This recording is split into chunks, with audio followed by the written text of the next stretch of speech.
Je suis à l'IPU comme Joël, je suis présidente de l'Association internationale de pédagogie universitaire, donc c'est-à-dire que nous regroupons toutes les sections à travers ça, ce qui donne aussi un regard un petit peu différent entre ce qu'on peut voir en France, effectivement, en Afrique, chez nos collègues, au Québec, et ça nous donne un point de vue intéressant en matière de pédagogie universitaire et d'évolution.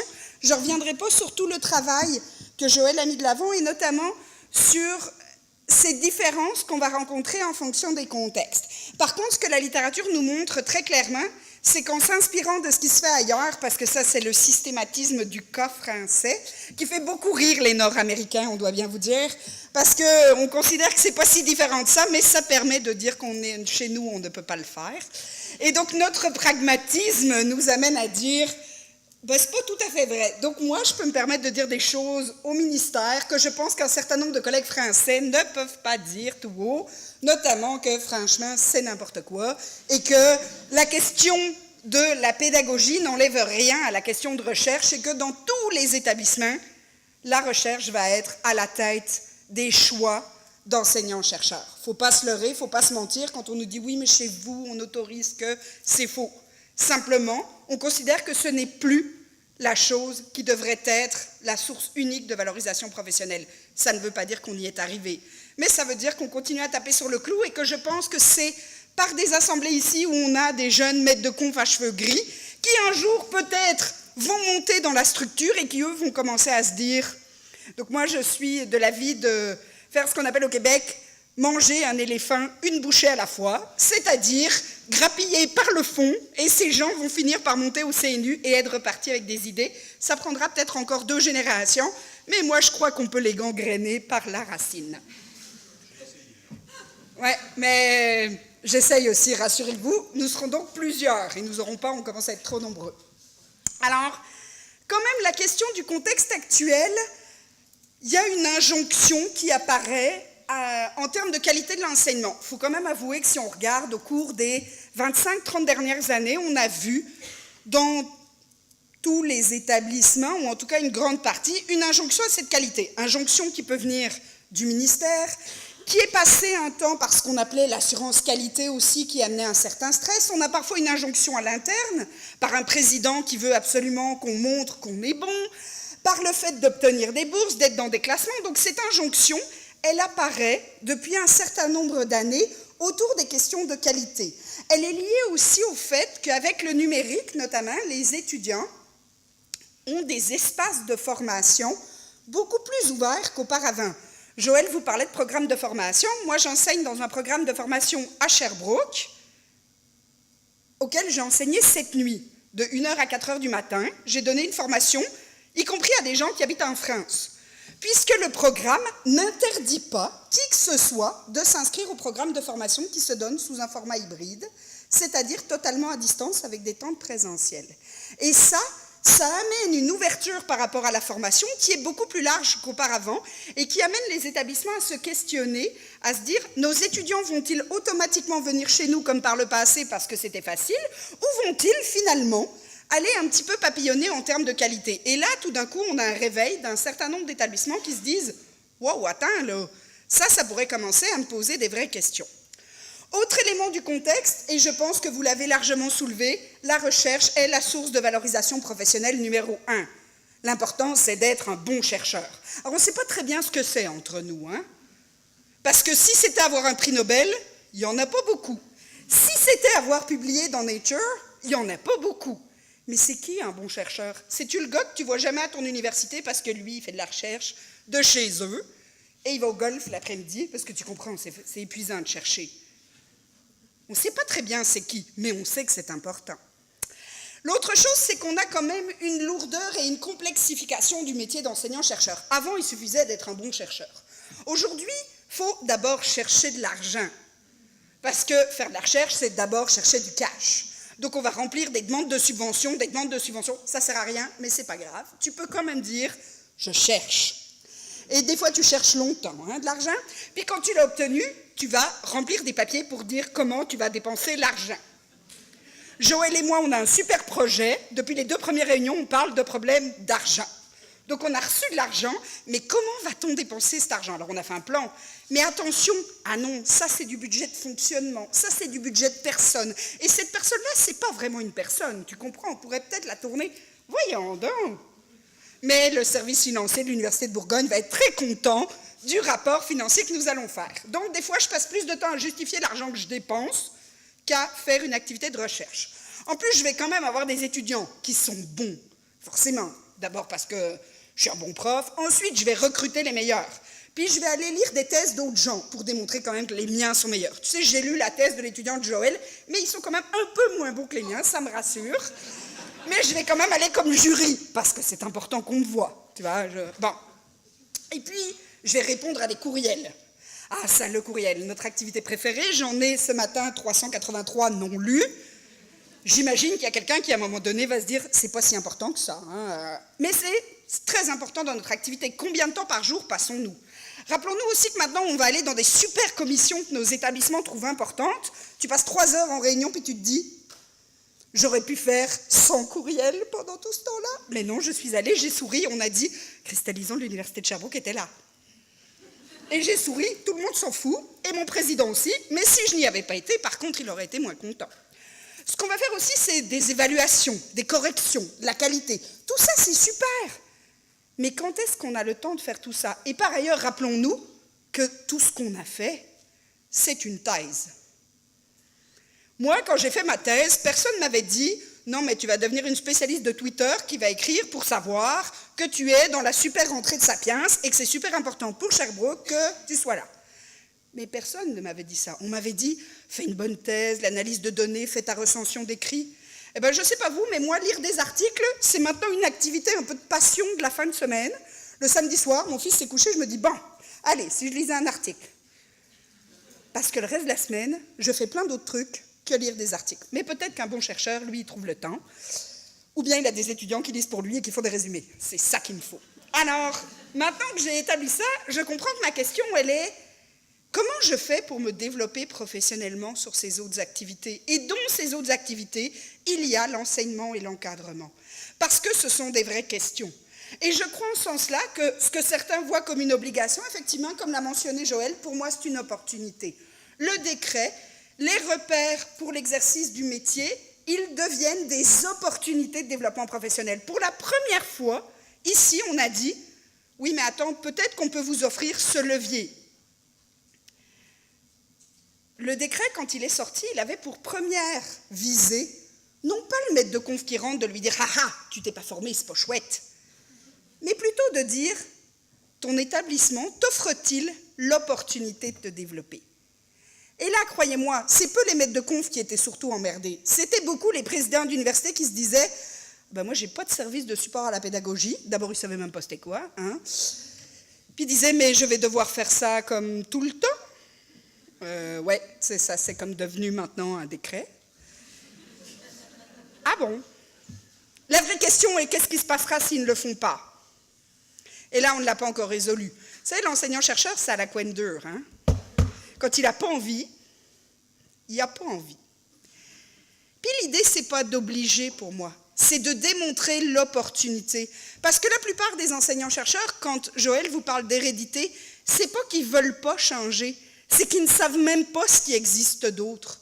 Parfois, ils font juste reproduire ce qu'ils ont connu parce qu'il n'y a pas pour eux d'autres opportunités. Ce n'est pas une question de ne pas vouloir, c'est une question de ne pas pouvoir, au sens de qu'est-ce qu'il existe d'autre finalement. Et pour un certain nombre d'entre eux, c'est parce qu'on ne leur a jamais offert cette occasion de développement professionnel.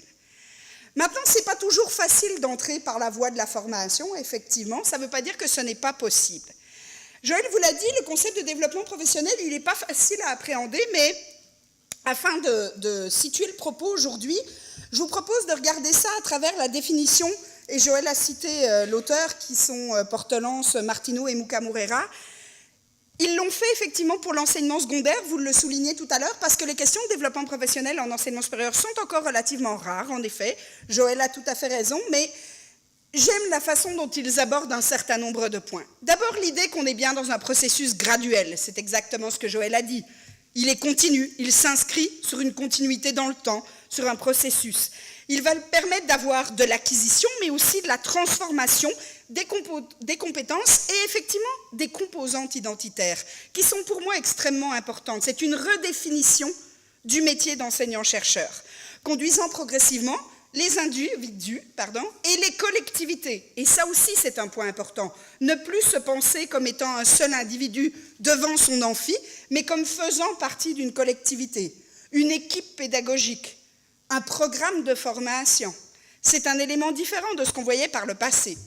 À améliorer, enrichir, actualiser leurs pratiques, agir avec efficacité et efficience dans les différents rôles et responsabilités professionnelles qui leur incombent, et je vous l'ai dit, pour moi, ils se sont multipliés, voire alourdis, à atteindre un nouveau degré de compréhension de leur travail et à s'y sentir à l'aise.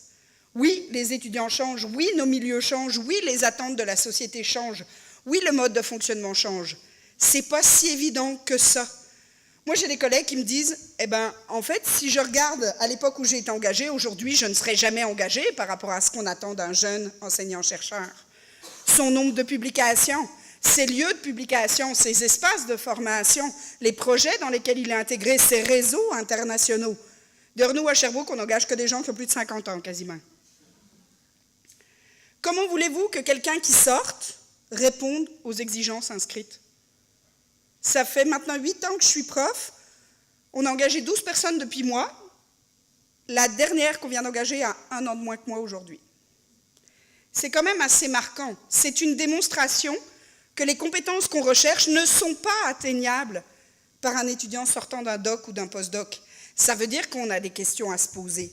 Et pour moi, ce développement professionnel, c'est un peu l'occasion de retrouver l'équilibre entre ce que Bourdieu appelait l'homo academicus, celui qui fonctionne dans cet espace de recherche, ces espaces académiques, ces milieux de travail et de comité, et ce que Denis Bédard, mon collègue, appelle l'homo pedagogicus, celui qui a le poids, ou plutôt l'opportunité de cette double mission, ce trait d'union fort entre enseignants et chercheurs. C'est tout de même un signe, on s'appelle enseignant-chercheur. Présentement, on ne nous offre que peu d'espace de développement professionnel en tant qu'enseignant.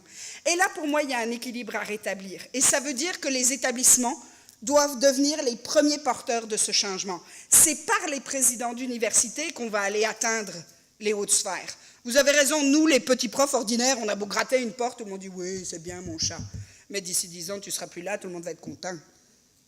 Mais c'est eux au-dessus de nous. C'est eux qu'on doit convaincre et qu'on doit aller ramasser pour dire « regarde ce qui se fait, regarde ce qui se passe, pourquoi c'est important ». C'est eux qui vont commencer à aller ouvrir des portes. Et ça commence avec nos jeunes collègues qui un jour seront présidents d'université. Je crois qu'on a un travail à faire à ce niveau-là. Le développement professionnel, pour moi, c'est une multitude de stratégies. Joël vous les a présentées. Et une des stratégies qu'on voit de plus en plus présente, c'est la transformation des pratiques pédagogiques, qui passe en effet par une évolution de posture, qui passe par une évolution des conceptions ou des représentations, qui passe par la mise en place pragmatique de changement, de transformation, par un soutien des établissements. Le problème, et Jean-Marie de Quetel a raison, c'est pas qu'il ne se passe rien, c'est qu'on sait très peu des choses qui se passent. Vous savez que dans la plupart des établissements, et je fais beaucoup d'établissements français, je rencontre des présidents qui ne savent même pas qu'il existe des choses dans leurs établissements. C'est assez perturbant. Mon doyen a rencontré récemment un président d'une université que je ne nommerai pas, dans laquelle je vais depuis un certain nombre d'années, 1 mois par an. Et ce président est allé dire « Avez-vous quelqu'un en pédagogie universitaire qui pourrait être intéressant pour faire du développement chez nous ?» Mon doyen m'a appelé en disant « Tu vas pas depuis 4 ans, genre ?»« Si. »« Ah bon ?» Il se demandait si je prenais des vacances à Hawaï 1 mois par an. C'est quand même assez représentatif. Et donc, ce gars fait le site internet de mon université pour dire « Ben voilà, j'ai repéré 2 personnes intéressantes, dont moi. » Ben oui, ça fait 4 ans que je viens, merci. Mais je suis rassurée d'être une personne ciblée comme intéressante. Visiblement, il ne s'intéresse pas à ce que fait son service, en tout cas en matière de développement professionnel des enseignants-chercheurs. Pour moi, c'est très interpellant. Regardez les sites internet de nos établissements.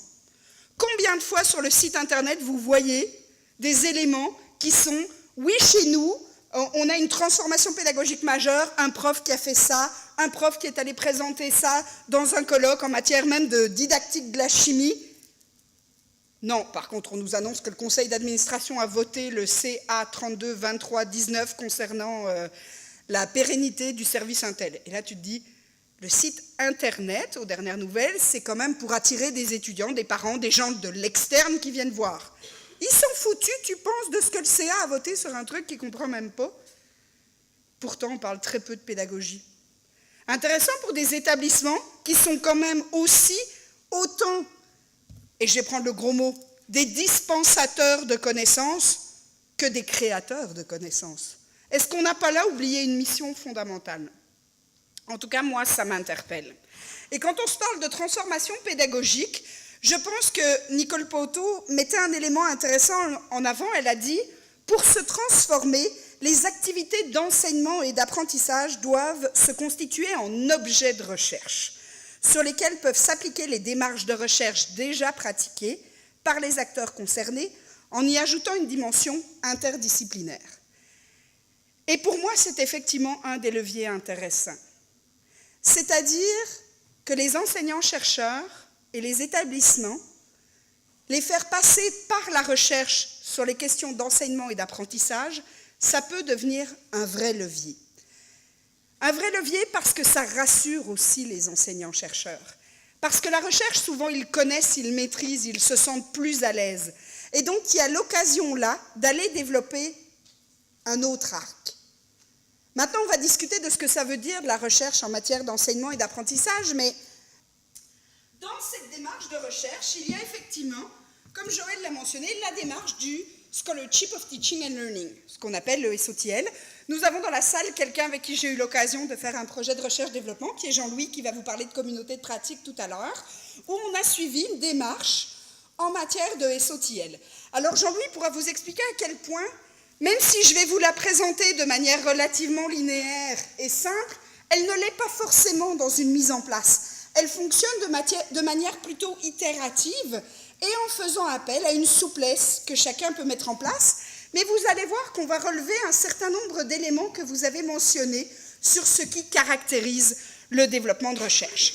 Alors, si on se parle de développement professionnel, 3 grandes étapes, et je vais y aller rapidement, mais Joël vous parlait de choses qu'elle a rajoutées de dernière minute, c'est une que je viens d'ajouter à la suite de ce qu'elle vous a dit, pour voir comment on en est arrivé à cette question du SOTL, si vous me permettez d'utiliser l'acronyme anglophone, considérant que les traductions en français ne sont pas porteuses du sens qu'elles ont dans la littérature anglo-saxonne. C'est effectivement dans les années 90, c'est Boyer qui démarre à l'idée du concept de scholar, où il met de l'avant, vous voyez, l'idée de la découverte, de l'intégration, de l'application et de l'enseignement. Et en fait, lui, son intérêt là-dedans, c'est de dire, c'est beau la recherche, mais il n'y a pas juste la recherche qui est importante. Vous savez, le jour où on pourra compter ce que rapportent Sonnant et Trébuchin, la qualité des étudiants qu'on a formés, le CNU va trouver ça important. Et ça, c'est désolant, parce qu'en réalité, l'impact que vous et moi avons sur la société aujourd'hui, c'est par l'enseignement majoritairement. Hier, en plaisantant avec mes collègues, je disais « Non, mais tes articles de recherche, t'as bien beau publier. Je veux dire, à part ta mère, tes 3 doctorants, puis les 3 reviewers qui l'ont lu, une poignée de collègues qui va checker l'intro, la métho et la conclusion. Qui lit tes articles? Non, mais franchement, hein, il faut quand même arrêter de se valoriser en se disant « Ouais, j'ai publié dans une revue un impact factor où 2 personnes l'ont lu. » Mais on va te dire que les revues en ligne, c'est moins bien. Pourtant, elles sont 8 fois plus consultées que les revues papier. 8 fois. Mais c'est mieux dans un joli petit cartable que tu reçois quand tu payes ton abonnement à 700$. Mais t'es content, t'as un article avec ton nom, des fois ils t'envoient même un petit certificat. Des fois aussi maintenant tu peux payer pour publier. Ça c'est la grande mode dans les revues des sciences dures. Je travaille beaucoup avec mes collègues de sciences de la santé. 700$, 5 pages. Ça commence à faire cher la page, hein? Mais comme ça te permet de découper ta recherche en petits morceaux. Et pourtant, c'est bien. Dans leur dossier, ils ont 15 publications par année. Ah bah oui, ça je veux bien, moi et tout. Hein. c'est pas que c'est dévalorisant, c'est la démonstration que ce n'est pas forcément, effectivement, le critère qui devrait prévaloir pour faire de nous des bons chercheurs, ou en tout cas des bons enseignants-chercheurs. Et là, je pense qu'il y a quand même un vrai élément à mettre en avant. Alors, ce concept, un peu comme vous l'avez dit, ce monsieur, il sortait aussi un peu de la traque. Il n'était pas forcément de l'ami de tout le monde, c'était pas forcément à la mode de parler d'enseignement. Mais l'idée a fait son chemin, lentement. D'abord parce que la pédagogie de l'enseignement supérieur, depuis les années 90, elle a fait un réel boom, mais dans les années 90, elle était au début. On parlait effectivement de reproduire quasiment simplement ce qu'on faisait dans l'enseignement secondaire, sans considérer que les étudiants n'ont pas ou peu d'obligation de venir en enseignement supérieur, ont normalement fait un choix d'études, enfin ça dépend avec Parcoursup, ont l'occasion d'avoir une certaine motivation kiné, une visée professionnelle, ce ne sont quand même pas les mêmes étudiants, leurs stratégies d'apprentissage sont différentes, dans un contexte différent, avec des finalités différentes, donc logiquement on avait là un changement. Mais c'est une discipline qui est née aussi de différentes disciplines, qui est à la limite de ces espaces et qui parfois cherche encore sa place à l'heure actuelle dans le monde scientifique. Parce qu'une discipline, ça met du temps à s'installer. Il ne faut pas imaginer que ça va se faire aussi simplement. Parce qu'on a eu des gros changements qui sont arrivés et qui demandent une certaine appréhension. Mais c'est vrai que ça fait de nous un peu des extraterrestres au départ. Puis, je vous raconte une petite anecdote personnelle. Ça fait maintenant un petit temps que j'enseigne en pédagogie de l'enseignement supérieur. Ça fait 12 ans. Et la première fois que j'ai enseigné, je remplaçais un collègue de renom qui s'appelle Denis Bédard. Et Denis était dans un congé d'éducation continue, comme on les appelle au Québec, qui est un congé pour faire de la recherche et de la formation, mais donc il n'enseignait pas. Donc, j'ai pris son cours qui s'appelait « Enseigner en contexte universitaire ». Premier cours, j'arrive, je suis toute motivée, tu sais, c'est clair. Et puis, il y a une madame qui arrive, fort gentille par ailleurs, qui me regarde et qui dit « Vous êtes Denis Bédard ?» Non. A priori, j'étais quand même habillée bien, j'avais l'air plus jeune qu'aujourd'hui, je sais pas, j'étais un peu... Elle dit « Ah, ben, c'est dommage, on m'avait dit de prendre le cours avec lui. » Merci. Pendant tout le cours, c'est revenu. Je n'étais ni un homme, ni vieux. C'était quand même surprenant que je puisse parler de pédagogie universitaire. Je vais vous dire, mais c'est ma thèse de doctorat. Ouais, mais... Cette espèce d'image que la pédagogie universitaire, c'était forcément un monsieur avec des cheveux gris et une barbe. Denis n'avait plus de barbe et il n'était pas si vieux que ça.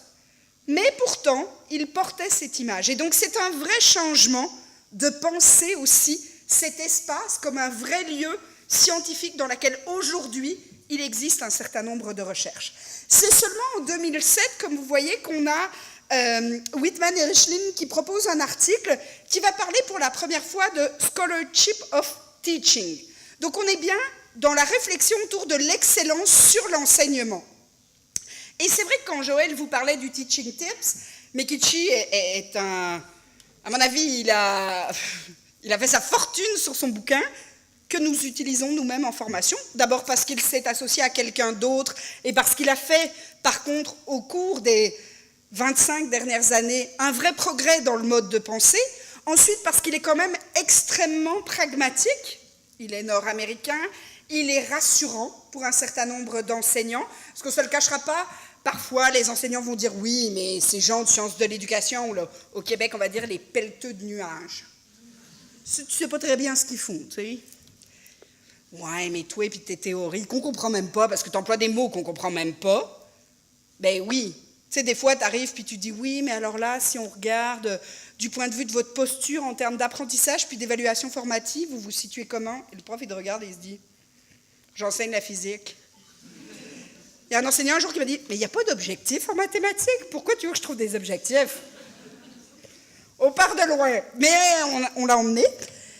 Mais c'est pas si facile de rentrer dans un autre vocabulaire, de rentrer dans une autre sphère, d'appréhender de nouvelles postures. Effectivement, vous parlez de posture, vous parliez de connaissance du milieu.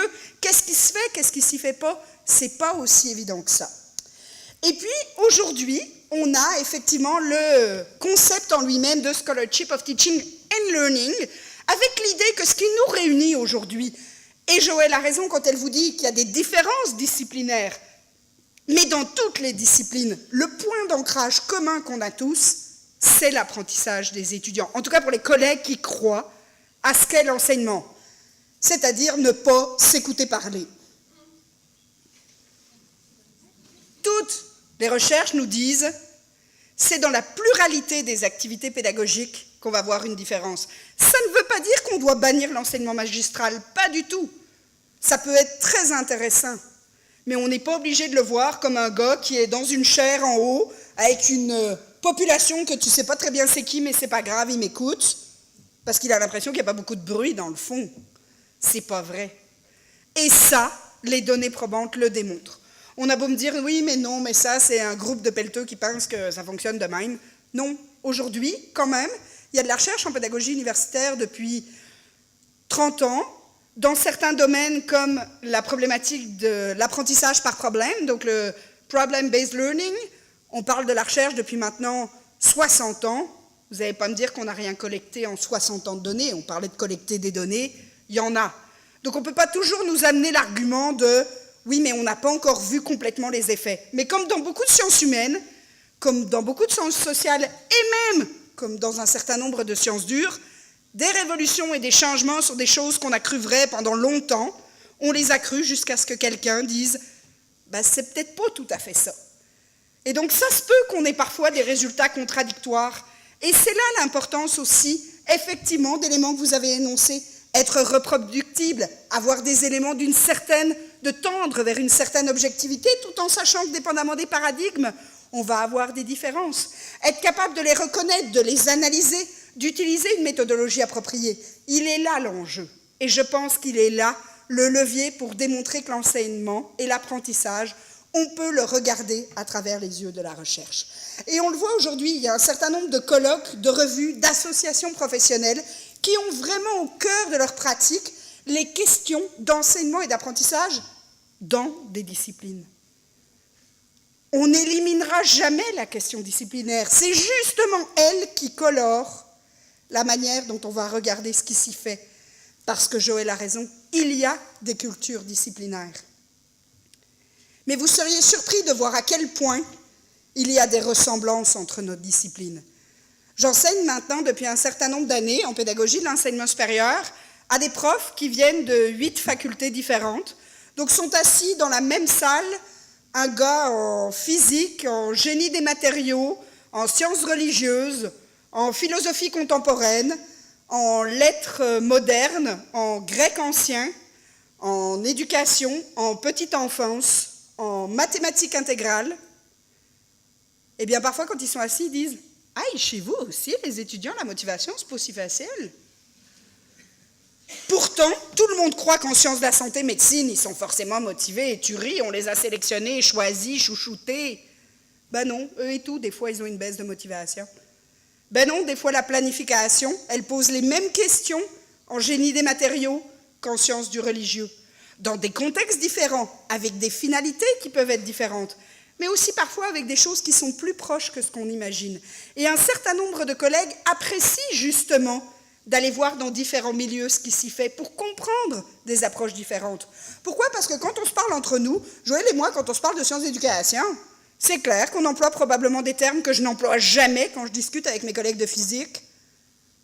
Mais quand eux, ils se parlent entre eux, ils emploient aussi des termes qu'ils n'emploient pas avec moi. Et donc, ce n'est pas inintéressant les questions naïves que je leur pose, parce que je ne viens pas de leur domaine. Il y a des choses que j'interroge qu'ils n'interrogeront jamais. Et il est là aussi tout l'intérêt de l'interdisciplinarité. Alors, si on regarde la démarche en tant que telle de Scholarship of Teaching and Learning, on est bien dans cette idée de mettre au cœur de la démarche la question de l'enseignement et de l'apprentissage d'une discipline. Mais ce qui est important, ce sont les éléments que vous avez soulignés. Nous nous basons sur une démarche de recherche, c'est-à-dire qu'on va collecter des preuves, en tentant de faire preuve d'objectivité, sans avoir peur d'ouvrir des balises qu'on n'a pas encore ouvertes, en ayant l'idée de pouvoir collecter pourquoi c'est un succès ou pourquoi ça ne l'est pas, de faire une analyse, d'avoir une méthodologie intelligente, être capable de questionner l'apprentissage en profondeur des étudiants, mais avoir aussi une visée un peu plus lointaine, et je pense qu'elle a été dite, même si ce n'est pas exactement dans les mêmes mots, de faire évoluer la connaissance en matière d'enseignement et d'apprentissage. Il y a effectivement cette idée d'aller une coche plus loin. Puis ça veut dire qu'on part aussi chacun d'un endroit, ça veut dire que tout ce qu'on fait n'est pas recherche, mais ça nous amène à penser autrement. Et je crois que pour moi, ce processus, il part effectivement de pensée réflexive, ça a été mentionné par Joël. On va parler de documentation pratique, non pas « j'ai testé, j'ai trouvé ça bien ». Ben là, ça veut dire quoi ça, j'ai trouvé ça bien? Pour moi, ça ne veut rien dire. Un enseignant qui me dit « oui, c'était bien », mais c'est quoi tes preuves? Qu'est-ce qui dit que c'était bien? Par contre, pour moi, le plaisir, c'est un élément de collecte de preuves. On s'emmerde assez dans notre job, parfois, que pour avoir du plaisir quand on est en classe. Si la moitié de mon temps, c'est d'aller devant des gens puis de me dire « ça m'ennuie, mais bon, allez, j'ai mes 192 heures à faire », ben moi, je trouve ça plate. Ça ne me tente pas de vivre ma vie de même parce qu'il me reste 25 ans. J'espère que je vais y trouver du plaisir. Et pour moi, l'innovation et la transformation pédagogique, ça peut être et ça doit être aussi une source de plaisir. Mais c'est comme tout, ça s'appréhende, ça s'apprend, ça se travaille. C'est aussi l'idée de pouvoir publier. Je vous parlais tout à l'heure de revues qu'on trouve. On en trouve des revues, y compris disciplinaires, qui parlent aujourd'hui de questions d'enseignement. Engineering Education, qui est coté chez mes collègues de génie, parle exclusivement de l'enseignement du génie. Non pas au sens de genius, mais au sens de... Non, mais parce que quelqu'un dans un colloque m'a déjà dit ça, vous avez une genius faculty? Non. En tout cas, moi, je ne dirais pas ça d'eux. Peut-être qu'eux, ils diraient ça, mais au sens bien des sciences de l'ingénieur. L'idée de réviser par les pairs, faire de la recherche sur l'enseignement et de l'apprentissage, ça ne veut pas dire faire de la recherche qui ne vaut pas de la recherche. Ça veut dire faire de la recherche autrement dans un paradigme différent. Alors, si je vous montre la démarche, c'est pour moi l'adoption d'une posture spécifique. Quand on parle de posture, on va parler du praticien, qui peut être en mode éveil, il vient s'asseoir, il écoute. Il n'en fait pas nécessairement grand-chose, mais il est là, surtout comme un praticien de l'enseignement. On va définir ce qu'on appelle le praticien réflexif, celui qui va dans les ateliers courts, par exemple. Il vient en mode de prendre ses teaching tips. Et ce n'est pas forcément négatif, ce n'est pas forcément utilitariste, mais c'est parfois le moyen de se griller en un temps rapide de quelque chose qui lui permette de régler des problématiques identifiées. C'est la question du praticien-chercheur, qui lui va être vraiment dans cette logique de collecter, d'analyser, de choisir des outils et d'entrer en mode de partage de l'expertise qu'il a développée, et puis d'en arriver au bout de la ligne au chercheur, qui lui est vraiment dans une logique de production de savoir formel. C'est sa discipline. Eh bien, le SOTIEL, il invite les collègues à arriver dans le mode du praticien-chercheur. C'est-à-dire de se dire, à un moment donné, il y a une problématique qui se pose à moi, qui m'interpelle tellement que je vais y aller en mode chercheur sur l'enseignement et l'apprentissage. Et quand, tout à l'heure, Antoinette vous parlait d'aller une coche plus loin, pour moi, elle est là, cette coche plus loin. Alors, je vais vous montrer le processus qu'on a mis en place à Sherbrooke et qu'on a utilisé avec Jean-Louis notamment dans le groupe pour voir comment ça peut se mettre en pratique. Je ne veux pas vous convaincre, je ne vends pas de tapis. À la fin, ici, même salaire, 0. L'important pour moi, c'est de vous démontrer un processus dans lequel on peut entrer. Alors, ce processus, c'est celui que nous avons, travaillé à partir des écrits de Brian avec mes collègues Marie-Lou Bellil et Denis Bédard, en essayant, effectivement, en le grossissant parfois un petit peu, en le stigmatisant un petit peu, mais parce qu'on souhaitait mettre en place une formation à partir du processus. Et donc là, il faut bien qu'à un moment donné, tu constitues des étapes, même si on le sait, comme je vous l'ai dit, que ce n'est pas linéaire, bien que ça en ait l'air. On est bien dans quelque chose où on va vivre des allers-retours. Effectivement, le processus, pour un certain nombre d'enseignants, s'inscrit dans un temps relativement court, 1 an. On a des enseignants qui vont le faire sur 3 ans. Je crois qu'il y a un entre-deux. Quelqu'un qui rentrerait là-dedans et qui part sur 10 ans, ça ne me semblerait pas propice. Parce que ta problématique va tellement évoluer qu'au bout d'un moment, tu vas ne jamais voir la fin. Vous savez, c'est le danger des grands projets financés sur 10 ans. S'il n'y a pas de milestone à détenter pour dire « oui, mais attends, temps 1, voilà ce qu'on produit, qu'on met en place, qu'on analyse », ça ne fonctionnera pas. Tu vas démotiver les gens. Et dans cette démarche, la première étape, c'est l'analyse de pratique. Je ne reviendrai pas dessus parce que je pense que Joël l'a très bien dit, on ne parle pas de nulle part. De quel cours je parle? Dans quelle formation? Pour les étudiants de quelle année? Quelles sont les finalités? Il faut que je me pose déjà la question de ce qui se fait ou de ce qui ne se fait pas. Qu'est-ce que ça veut dire Je voudrais que mes étudiants soient plus motivés. Mais plus motivés à quoi? À venir s'asseoir? Parce que moi, j'en connais plein d'étudiants motivés qui viennent s'asseoir. Plus motivés à participer dans les travaux? Qu'est-ce que ça veut dire? Où est-ce que je m'en vais avec mon analyse de pratique? Et puis, une fois que j'ai ciblé ce qui m'intéresse, je vais m'approprier des connaissances.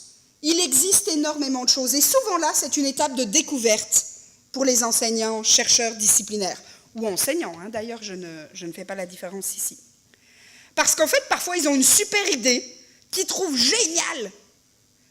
Et puis, quand ils regardent dans la littérature, ils disent « Oh, quelqu'un a déjà eu la même idée. » Ben oui, mais ça ne veut pas dire que c'est négatif. Ça ne veut pas dire qu'on ne peut pas le mettre en pratique dans ton domaine. Ça ne veut pas dire qu'on ne peut pas repartir de ce que cette personne a fait, voir les points forts, les points améliorés, retravailler le dispositif, voir comment il se met en pratique. Joël l'a dit, on ne peut pas faire de la classe inversée parce que Marcel Lebin trouve ça super. Lui-même va vous dire « Oui, mais il va encore m'haïr. Oui, mais tous tes contextes dépendants, c'est peut-être pas super en première année de physique. C'est correct. Puis c'est peut-être pas de la même manière. Comme il le dit lui-même, il y a des classes inversées. » Et cette appropriation de connaissances, c'est un travail qui n'est pas forcément facile. Il y a une conception du changement qu'on peut avoir. Qu'est-ce que je veux mettre en place? Qu'est-ce que je veux transformer dans ma pratique? Puis une fois que je l'ai pensé, à quel moment, comment, quoi, j'ai envie de mettre en place une classe inversée, mais je fais comment? Demain matin, comment je commence? Je fais une séance, 2 séances, toutes mes séances? Il faut que je me pose des questions en matière de planification. Puis une fois que je l'ai bien développée, je la mets en place. Alors sur papier, c'est toujours super beau. Le problème après, c'est les étudiants. Ça ne marche jamais. Tu vois, tu as fait une super activité, ils sont censés être 22, finalement, il y en a 3 qui viennent. Et toi, ta super activité, elle fait comme... Ben oui. Je pense à un collègue qui faisait des super séminaires de lecture. Alors, j'avais fait ça l'année d'avant, il me dit, non, mais ça va être génial. Première année avec les étudiants, dans un cours apprentissage et développement 1. Ça les motive, je vous dis que ça, des futurs enseignants, ils adorent. Ouh. Et là, il dit, donc je fais mon séminaire de lecture, et je lui dis, moi, ce que je fais, c'est que je leur dis, voilà le texte à lire, ensuite nous avons une activité construite sur la base des lectures.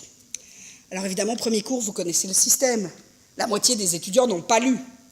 Alors, qu'est-ce qu'ils ont fait? Ils ont dit, faites-nous un petit résumé. Et mon collègue, qui est bien gentil, il a fait un petit résumé. Il a dit, je fais pas long, 10 minutes. La fois suivante, il y avait encore la moitié, voire un peu plus. Alors, il a fait un petit résumé, 20 minutes, 30 minutes. Et bien, à la fin des 10 séances, il faisait 2 heures de résumé. Et il a reçu, dans son évaluation de l'enseignement, cours pas très actif où le prof raconte les textes. Tu me niaises-tu, franchement? C'est toi qui lui as demandé. Mais moi, ce que j'ai fait, c'est que j'ai dit, vous n'avez pas lu? La porte est là, vous restez, vous vous agglutinez à des gens qui ont lu, c'est pas mon problème. Moi, j'ai fait ma part du contrat. Vous ne l'avez pas faite. Ça a tenu jusqu'à la 3e séance. Ça a fini par une fille qui m'a dit « Non, mais je vais lire parce que je pense que tu vas nous emmerder jusqu'au bout. » J'ai dit « Eh bien, écoute, je pense que s'il y avait une formation en divination, tu as toutes tes chances. » Elle m'aime beaucoup aujourd'hui, c'est une de mes doctorantes. Mais elle m'a trouvé rough.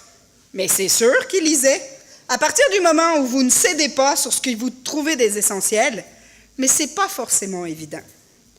Et puis, il y a évaluer le changement. Et je pense que là, il y a un vrai travail à faire. C'est-à-dire que souvent, on va jusqu'à l'implanter. On fait des choses super, mais on ne regarde pas les retombées du dispositif. Et c'est là la recherche. C'est là qu'on va se dire, mais quelle était ma question de départ? Eh bien, c'est au début que j'aurais dû la questionner. Quelle est la méthodologie pour aller chercher mes résultats? Qui est mon public auprès de qui je dois aller?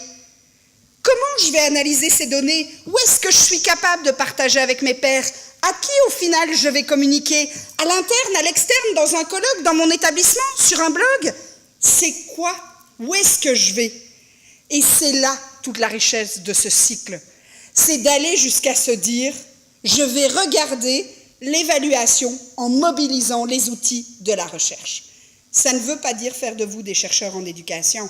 Ça veut dire faire de vous des praticiens-chercheurs sur l'enseignement et l'apprentissage de votre discipline. Et là, on commence à avoir un certain nombre de collègues, y compris français, qui font passer ça dans leur établissement en disant « je fais de la recherche ». Et de présidents qui disent « ah ben oui, peut-être finalement ». de gens qui parviennent même à avoir des petits bouts de promotion autour de ces questions-là. On n'est pas encore jusqu'au bout, mais on a commencé à gratter. Et l'éléphant va tomber en petits morceaux. Des fois, il faut lui courir après, hein, parce qu'il se barre. Mais moi, je pense que c'est comme ça qu'on compensera. Alors, dans cette démarche, pour moi, il y a un élément clé, et vous l'avez mentionné, un processus de recherche rigoureux. Ça veut dire qu'on n'est pas là dans le raconter de choses, on est là avec un certain nombre d'éléments clés. Ça veut dire collecter des données, vous l'avez dit, auprès d'étudiants et d'enseignants. Oui, l'évaluation de l'enseignement par les étudiants, ça peut être un mode de collecte de données. Ce n'est pas le seul acteur. Vous aussi, vous avez probablement perçu des choses sur votre transformation. Vous aussi, vous pouvez questionner votre pratique de planification, comment ça s'est passé en classe. Ce que vous avez à dire, c'est aussi intéressant que ce que l'étudiant a à dire. Et pour moi, c'est l'utilisation d'outils, et j'ai mis entre guillemets le mot « valide », puisque l'idée n'est pas d'aller en faire des outils validés par la communauté, bien qu'il en existe et qu'on peut effectivement les utiliser. C'est le cas de ce qui a été fait dans un certain nombre de candidats au diplôme universitaire en pédagogie de l'enseignement supérieur à Strasbourg, où ils ont vécu le cycle du SOTL et où certains ont employé des outils qui ont été validés dans la littérature, mais aussi des outils complémentaires. Par exemple, avoir un journal de bord en tant qu'enseignant-chercheur. Qu'est-ce qui s'est passé à la fin de chacune des séances? Moi, je vous avoue que personnellement, j'ai ce que j'appelle mon carnet de développement professionnel. À chacune de mes séances d'enseignement, je prends 5 minutes de mois à mois pour jeter des trucs sur papier. Des trucs que j'ai aimés, des trucs que j'ai pas aimés, des questions qui ont été posées que j'ai trouvées intéressantes, des exemples que j'ai ramassés, des idées, des machins.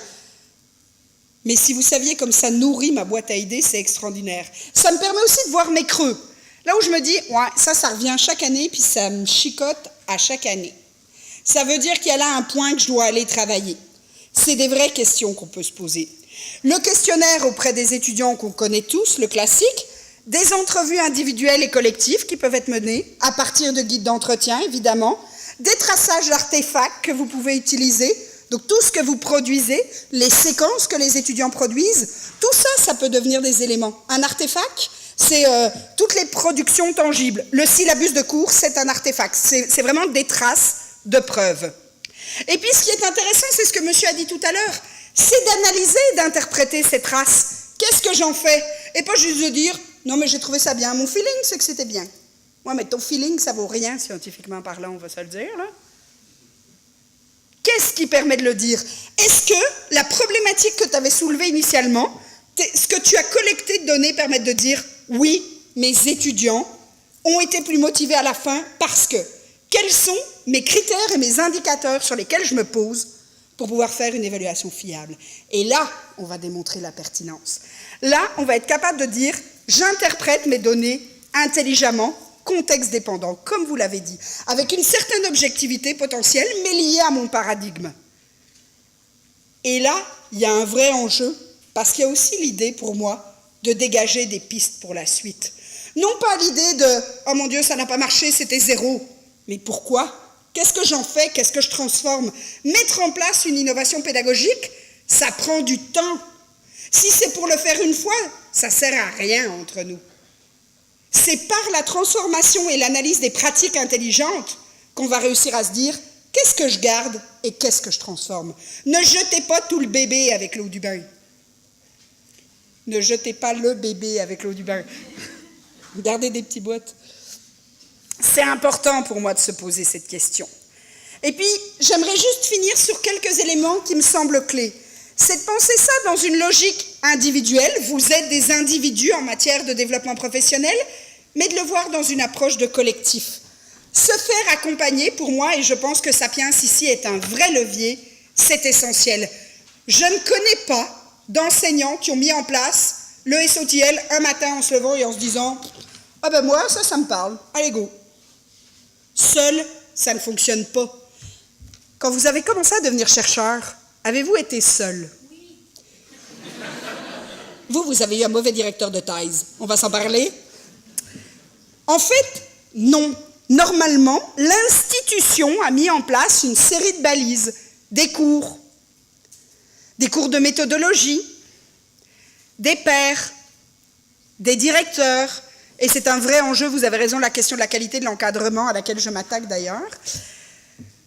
Parce que, normalement, on ne devient pas chercheur sur le tas. On nous a appris un certain nombre d'éléments en matière d'éthique, de méthodologie. Eh bien, c'est la même chose ici. Et Sapiens peut devenir ce guide au travail. Pour moi, c'est aussi l'occasion de le voir dans un développement identitaire, d'en redéfinir qui je suis comme enseignant-chercheur. Tout à l'heure, on parlait de l'âge, vous soulignez les cheveux gris.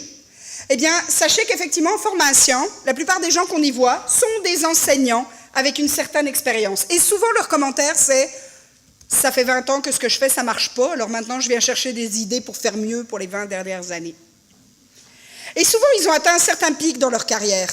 Ils connaissent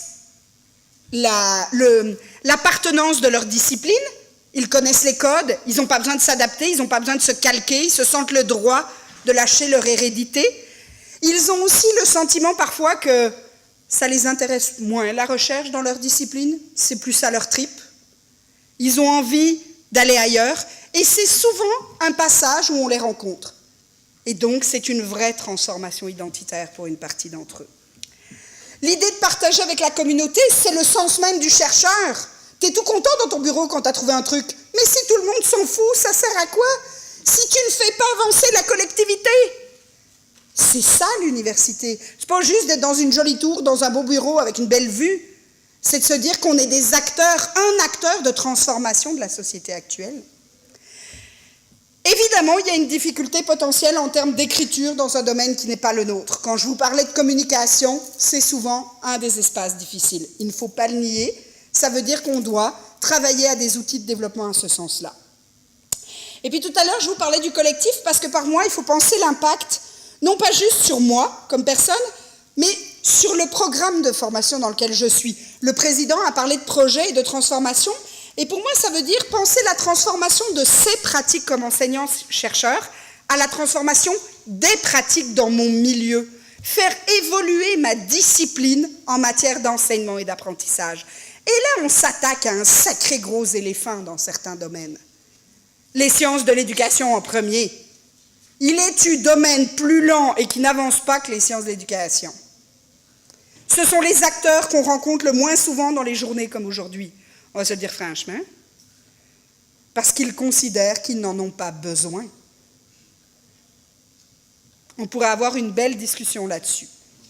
Et puis, je veux refermer ma boucle sur l'institution. Je vous en ai parlé tout à l'heure et tu me permettras de dépasser autour de l'institution parce que valoriser l'enseignement, Joël l'a dit, ça me semble un essentiel et je pense qu'il faut passer du discours à l'action.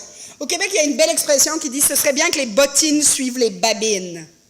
Ça veut dire, c'est bien beau de parler avec ta bouche, mais marche avec tes pieds et tout, là. Vas-y vers ton objectif, parce que t'as bien beau me dire, oui, c'est important que vous enseignez bien, madame, je suis d'accord avec vous. Je vous valorise dans votre rôle. Mais si tu fais rien que me dire ça, ça vaut quoi? Elle est où ton action visible? Offrir du temps, des espaces de développement professionnel aux enseignants-chercheurs. Je ne reviendrai pas dessus parce qu'on l'a dit, mais je pense que c'est un élément essentiel et clé. Les accompagner dans la démarche. Je reviens sur Sapiens, il y a des établissements qui ne bénéficient pas d'une structure. Vous en avez une, utilisez-la. Démontrez l'intérêt d'une structure comme celle-là au sein des établissements d'enseignement supérieur. Et puis, valoriser, je veux juste fermer la boucle sur ce que Joël a dit, l'idée de reconnaître, l'idée d'avoir des témoignages et de la publication sur les sites internet, de valoriser les publications dans des revues professionnelles parfois, parce que l'impact dans une revue professionnelle, c'est celle que les enseignants d'un certain nombre de disciplines, notamment au secondaire, lisent. Et puis, un élément important, c'est la valorisation symbolique. Je m'attaque depuis quelques années à considérer que les palmes académiques devraient être mises en place pour des gens qui font des choses académiquement et notamment pédagogiquement intéressantes. Pas juste parce que ça fait 103 ans que tu es dans l'établissement. Alors, donne-lui une palme de longévité, mais pas une palme académique. On peut reconnaître le travail de collègues qui ne sont là depuis pas longtemps, mais qui ont mis en place des choses très intéressantes. Et cette petite tape dans le dos, elle va souvent faire la différence auprès des enseignants-chercheurs. Et je crois qu'il y a là un vrai travail de nos institutions d'entendre que s'ils veulent vraiment nous parler de la qualité de l'enseignement, il faut qu'ils y mettent les moyens. Je vous remercie beaucoup.